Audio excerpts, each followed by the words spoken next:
STT semua membebek mengiyakan bahwa Natal 25 Desember itu adalah Sol Invictus, dan dahulu saya menganut itu, yang kemudian dikristenkan supaya memudahkan orang-orang penyembah berhala menjadi Kristen. Katanya, kata saya 20 tahun yang lalu juga begitu. Tatkala kemudian saya mengakses data-data kekristenan Timur, saya mendapatkan banyak data dari biarawati El Natrun, dari biara Saint Anthony. Baru saya ngerti itu ungkapan latah yang digetok tularkan tak henti-hentinya. Pertama begini, tidak ada satu potong pun dokumen yang mengatakan Dewa Matahari lahir 25 Desember sebelum abad keempat.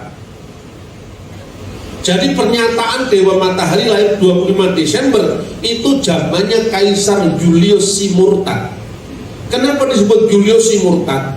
Kaisar Julius itu abad keempat itu hidupnya, dulunya seorang Kristen, lalu membalik ke agama pagan, lalu membajak kalender liturgis Natal sebagai kalender Sol Invictus. Saya ngomong begini kita nanan juga, ini data beneran. Saya akan tunjukkan satu-satu datanya supaya clear gitu. Pertama, sebelum tahun 350 sekian, tidak ada satupun yang mengatakan 25 Desember itu adalah kelahiran Sol Invictus atau Dewa Matahari yang tak terkalahkan. Bahkan sebelum di Barat, tahun pertama yang mengatakan bahwa Desember berkaitan dengan Saturnalia, pemujaan dewa yang berkaitan dengan titik balik musim dingin, itu baru terjadi tahun 274 Masehi, zaman Kaisar Aurelian. Bapak Ibu tidak percaya, cari mata uang Aurelian yang tertulis di situ, banyak di internet itu tertulis Pontifex Solis, penguasa sang matahari.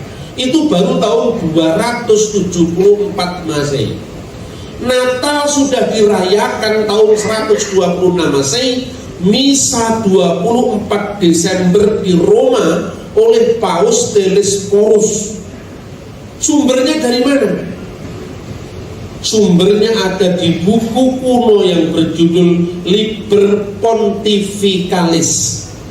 Liber Pontificalis itu adalah catatan tentang pemimpin-pemimpin gereja Roma sampai generasi ke-8. Itu tahun 126 Masehi.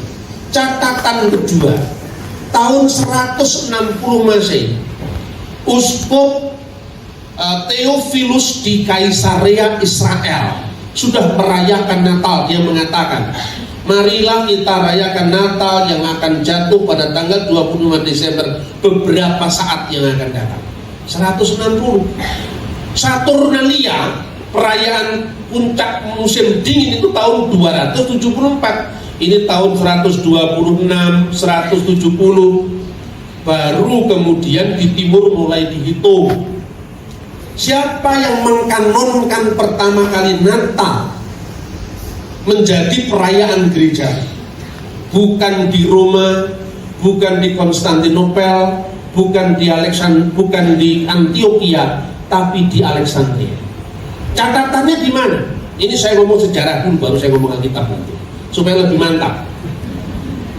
Catatannya ada di dalam buku kuno yang berjudul Coptic Didascalia Apostolorum, pasal 18 tentang perayaan-perayaan dan puasa-puasa. Dalam pasal 18 itu, zaman Paus Demetrius pertama, ini bukan Paus Roma, ini Paus Alexandria.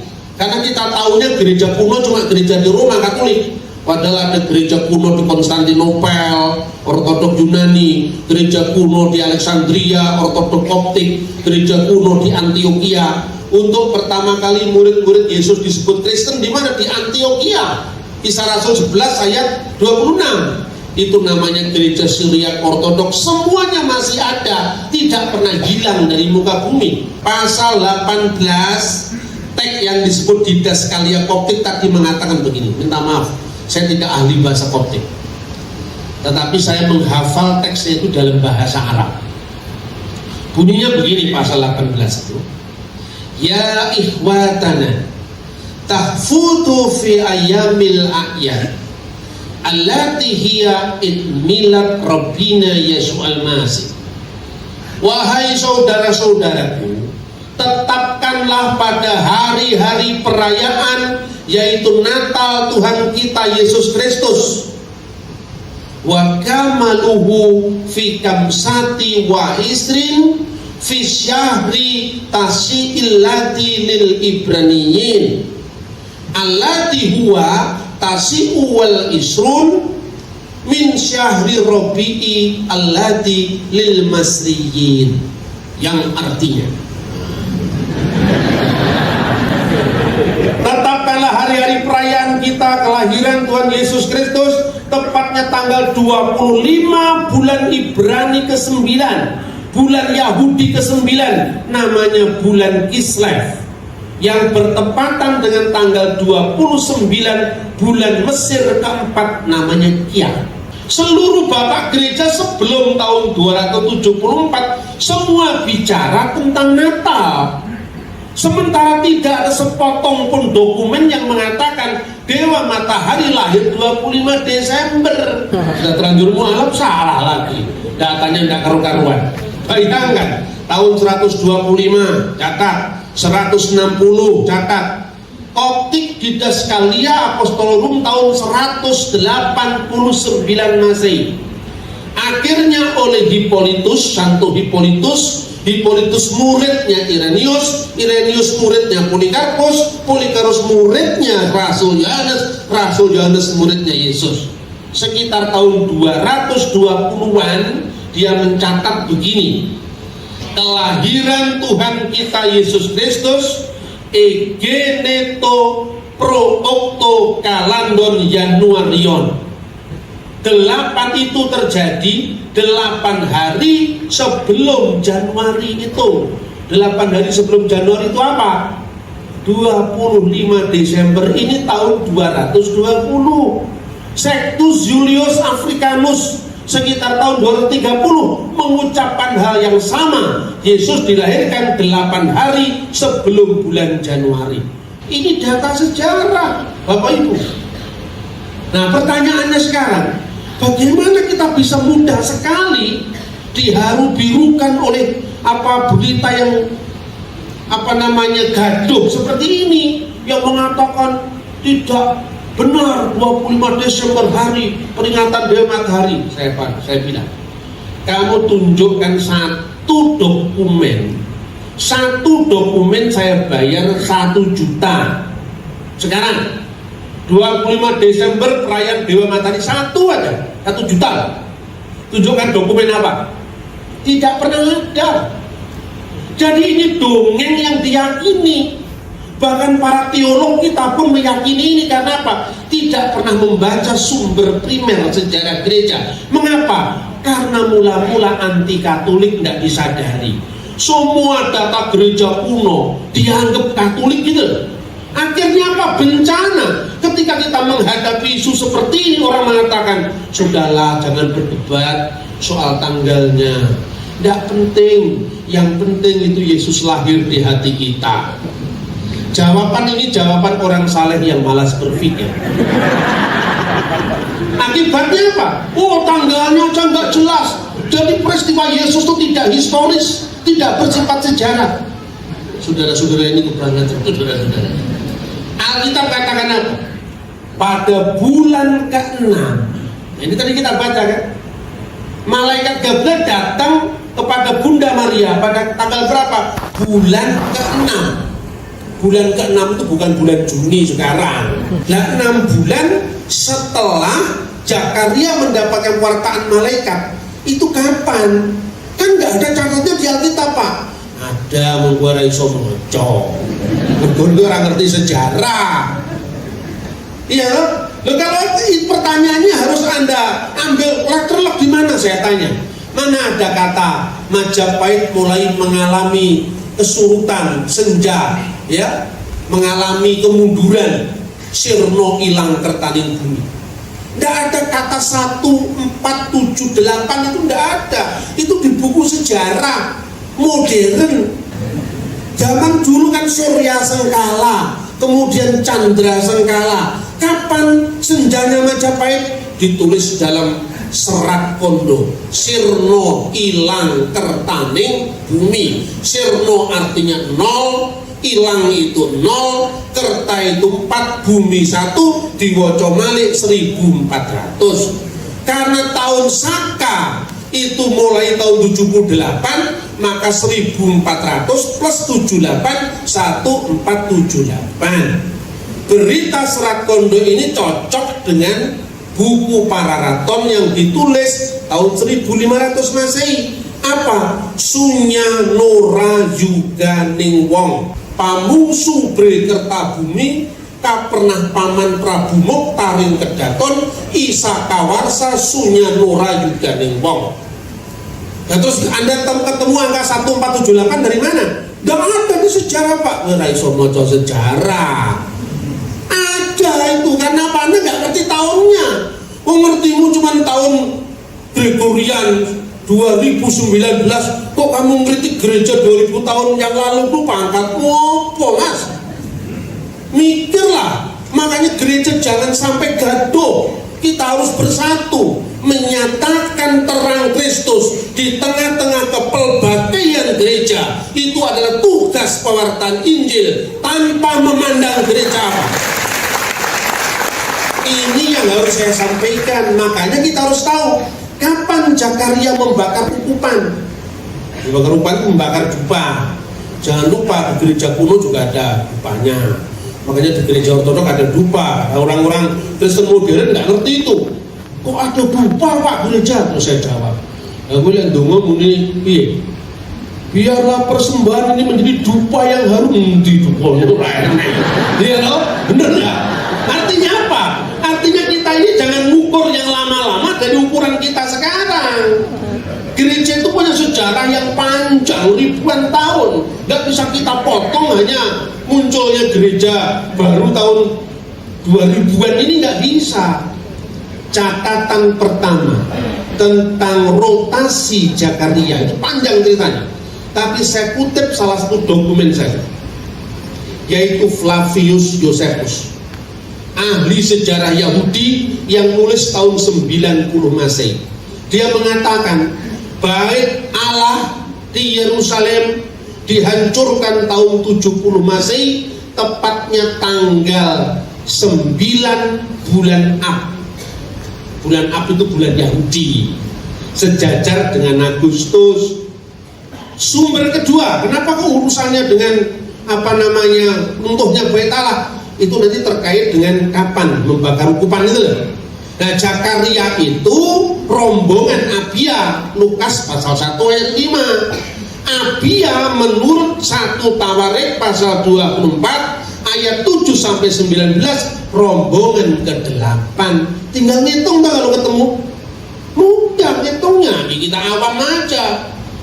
Bagaimana catatan kedua? Catatan kedua dari dokumen Yahudi namanya Megillot Ta'anit. Itu bagian dari buku namanya Talmud. Ditulis kira-kira tahun 160 Masehi. Dalam Megillot Ta'anit 4:29a disebutkan dalam bahasa Ibrani begini: Beshe Haraf Bet Hamikdas Harisona, hancurlah bait Allah pertama kali itu, ya. Ditulis kemudian Oto Bayom Eref Tisabi'ah, tepatnya pada saat menjelang senja. Eref itu bahasa kitanya maghrib gitu, Eref Ibrani. Eref yaitu petang hari tanggal 9 bulan Ab, Umis Mareta Sel Yehoyarib Hayeta. Dan waktu itu yang membakar ukupan adalah rombongan Yoyarib. Berarti 5 Agustus tahun 70 rombongan pertama yang membakar ukupan tinggal ngitung ke belakang 75 tahun. Dihitung mundur ke belakang. Kalau Agustus minggu pertama kan tanggal 5 itu 9 bulan Ab sama dengan 5 Agustus minggu pertama, rombongan pertama. Juli minggu keempat, rombongan keempat. Juli minggu ketiga, rombongan 23. Juli minggu kedua, rombongan 22, seterusnya. Nanti akan ketemu Zakaria sang imam itu membakar ukupan di bulan Tisri.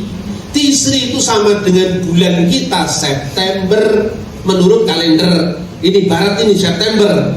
Karena sebagian besar di sini dari gereja barat, saya pakai kalender barat. September Zakaria mendapatkan berita lahirnya Yohanes Pembaptis.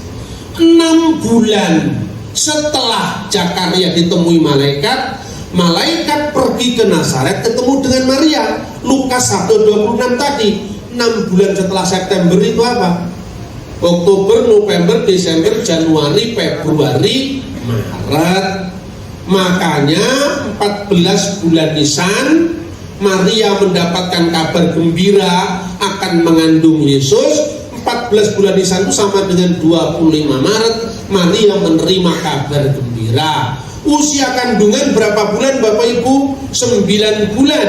9 bulan setelah 15 Nisan atau malam 15 Nisan.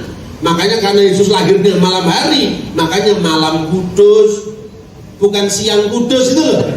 Karena itu ada teksnya, ya toh? Malam tanggal 15 bulan Nisan jatuhnya malam 25 bulan Kislev atau malam 25 bulan Desember. Itulah dasarnya sejak tahun 189 ditentukan Koptik di Daskalia Apostolorum. Sekarang ini banyak yang namanya berita hoax di internet. Katanya saya ini tidak percaya lagi dengan Natal 25 Desember karena ini Paus Benediktus ke-16 ngapusin. Ternyata apa? Ini ada web yang mencomot ucapannya Paus Benediktus ke-16, namanya webnya itu Kiblat. Lalu Kompasiana yang mengatakan Paus sendiri nggak yakin Yesus lahir 25 Desember. Yang diragukan Paus Benediktus ke-16 bukan 25 Desembernya, tapi perhitungan atau selisih perhitungan Dionysius yang sampai 5 tahun ke belakang, gitu loh. Jadi tahunnya yang diragukan, tetapi itu historis. Saya bilang hebat. Kapan sih Natal mulai dipersoalkan? Yang mempersoalkan itu bukan tetangga sebelah, kita sendiri yang mempersoalkan. Yang pertama kali itu dengan munculnya teologi liberal. Yang pertama kali mempersoalkan Natal itu seorang teolog Jermannya namanya Paul Ernst Jablonski tahun 1743 Masehi. Zamannya Paku Buwono itu mempersoalkan. Di timur, di barat tidak pernah ada keraguan sedikitpun bahwa Yesus memang dilahirkan pada malam 25 Desember. Thank you for the happiest year of my life.